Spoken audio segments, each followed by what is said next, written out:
प्रधानमंत्री नरेंद्र मोदी ने पुराने पड़ चुके कानूनों को निरस्त करने और कारोबार के लिए व्यवस्था अधिक सुगम बनाए जाने की जरूरत पर बल देते हुए शनिवार 20 फरवरी को कहा कि मजबूत आर्थिक वृद्धि प्राप्त करने के लिए केंद्र और राज्यों का एकजुटता के साथ काम करना जरूरी है। पीएम मोदी ने नीति आयोग की संचालन परिषद को संबोधित करते हुए कहा कि निजी क्षेत्र को भी सरकार के आत्मनिर्भर भारत अभियान में भाग लेने का पूरा मौका दिया जाना चाहिए। उन्होंने कहा, केंद्र और राज्यों को देश की प्रगति के लिए मिलकर काम करना होगा। आर्थिक प्रगति के लिए सरकार को निजी क्षेत्र का सम्मान करना होगा और उसे समुचित प्रतिनिधित्व भी देना होगा।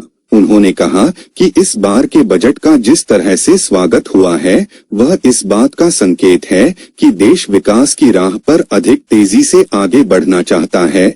उन्होंने कहा कि उनकी सरकार की पहलों से हर किसी को राष्ट्र के निर्माण में अपना योगदान करने का अवसर मिलेगा।